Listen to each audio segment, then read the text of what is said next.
WhatsApp guys, Virat Kohli की century, Rohit Sharma ने धोया। रांची ओडीआई के ऊपर वीडियो है आरजे रौनक की। भाई मजा आ गया कल तो विराट कोहली बैटिंग देख के। 1 2 3 गो। भाई एक बार फिर से विराट कोहली ने दिखा दिया कि जहां मैटर बड़े होते हैं वहां किंग खड़े होते हैं। कितनी खुशी। भाई रांची का मैदान था, Virat Kohli MS Dhoni pavilion and से बैटिंग कर रहे थे और जब उन्होंने चौका लगाकर गौतम गंभीर के सामने अपनी सेंचुरी पूरी करी तब समझ में आया कि भाई इस दुनिया में एक पोएटिक जस्टिस तो है। हमने कल ही की वीडियो में आपको बताया था कि किस तरह बीसीसीआई वाले एक मीटिंग करना चाह रहे हैं जहां पर वो रोहित और विराट के फ्यूचर के बारे में डिसाइड करेंगे। भैया अब तो इस मीटिंग का पूरा हिसाब किताब ही बदल गया है। हो सकता है ये मीटिंग रोहित और विराट कोहली करें और ये बोले कि ये कौन है जो हमको बोल रहे थे कि हम 2027 वर्ल्ड कप खेलने के लिए नॉन कमिटल हैं।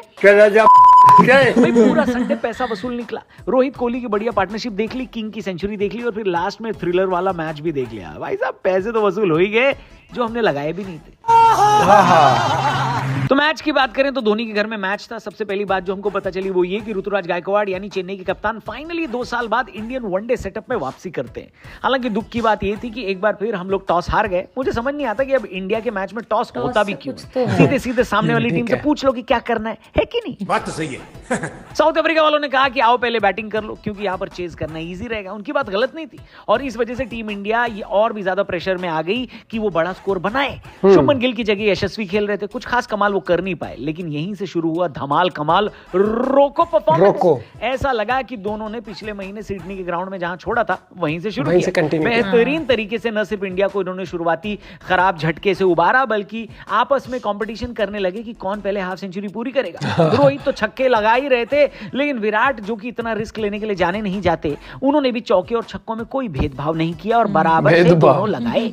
इस बीच रोहित ने एक वर्ल्ड रिकॉर्ड बनाया और वनडे इंटरनेशनल में सबसे ज्यादा 352 छक्के लगाने वाले दुनिया के पहले बल्लेबाज उन्होंने शाहिद अफरीदी का रिकॉर्ड तोड़ा। बैक टू बैक सेंचुरी आ जाती तो और बढ़िया हो जाता, लेकिन रोहित शर्मा 57 बनाकर आउट हो गए।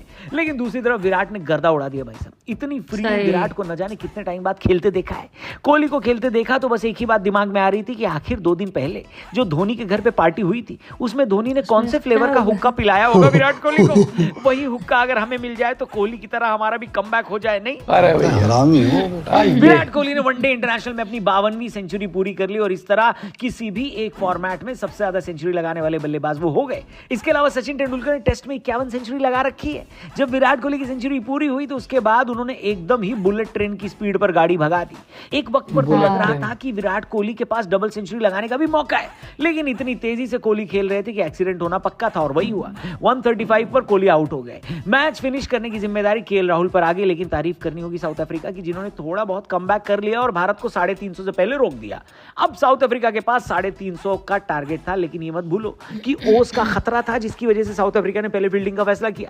लेकिन उनके इस फैसले की बत्ती बनाई हर्षित राणा ने, जिन्होंने शुरू में 2 जबरदस्त झटके दिए उनको और फिर पावर प्ले के अंदर अर्शदीप ने एक और विकेट लेकर एक तरीके से साउथ अफ्रीका की कमर तोड़ दी। लेकिन अचानक से Marco Jansen out of syllabus आ गए और 180 के स्ट्राइक रेट से धोना शुरू कर दिया। टेस्ट मैच में भी यही करा था। गेम से बिल्कुल बाहर लग रही थी, अचानक से यानसन की वजह से गेम में वापस आ गई। लेकिन कुलदीप भाई ने एक ही ओवर में 2 विकेट लिए, एक बार फिर से भारत का पलड़ा भारी कर दिया। लेकिन ये मैच कम घड़ी का पेंडुलम ज्यादा लग रहा था जो कभी इधर तो कभी उधर हो रहा था। अब सोचो कॉर्बिन बॉश ने आखिरी ओवर तक टीम इंडिया को झिला कर रख दिया। आखिरी ओवर तक साउथ अफ्रीका को जीतने के लिए 18 चाहिए थे, लेकिन एक ही विकेट बाकी था। लेकिन क्योंकि बॉश स्ट्राइक पर थे तो एक टाइम पर लग रहा था कि साउथ अफ्रीका जीत भी सकती है। अभी गेम से बाहर वो लोग नहीं थे, लेकिन ऊपर वाले ने ये दिन रोहित और कोहली के लिए ही बनाया था। आखिरी कैच रोहित शर्मा के हिस्से आया। भारत ने ये मैच 17 रन से जीता और बढ़िया 1-0 की लीड हासिल कर ली है ओडीआई सीरीज में। अगला मैच रायपुर में परसों है, लेकिन अभी अगले मैच की बात क्यों करना यार। अभी आप ये बताओ कि विराट की पारी देखकर मजा आया नहीं आया? हाइलाइट्स देखो दोस्तों। रोहित शर्मा और विराट कोहली ने अपने आप को प्रूव कर दिया है और 2027 में उनको जाना चाहिए, या फिर आपको लगता है कि 2027 अभी दूर है? वैसे हमने ये सवाल अपने पॉडकास्ट में आकाश चोपड़ा से भी पूछा था। उनसे भी पूछा था भाई जाना चाहिए नहीं जाना चाहिए। मुझे लगता है कि ये तो बात होनी ही नहीं चाहिए।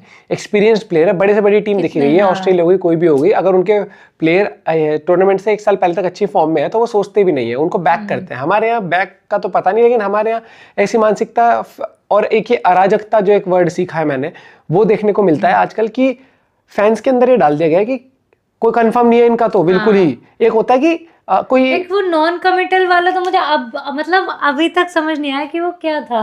भाई कल जो इन्होंने बैटिंग करी टिपिकल रोहित को और कोहली वाली स्टाइल में नहीं वो इन्होंने तो बैटिंग हो करी। गया नॉन कमिटल। अरे नहीं तब तो मेरे बुआ शादी के में जाना शादी पड़ है, सकता तो है, ये मैं होता है तो नॉन नहीं। कमिटल। भाई नॉन कमिटल वर्ड तो आने ही नहीं चाहिए था इन दोनों के लिए यार। उनके लिए तो ना पैसे की टेंशन है किसी चीज की, उनका ये सपना ही यार रोहित शर्मा कह चुका सपना है मुझे वो ट्रॉफी का, तो तुम नॉन कमिटल मतलब उस दिन ट्रॉफी मिल रही हो कह रहा ना भाई ना, आज स्विमिंग का मन है।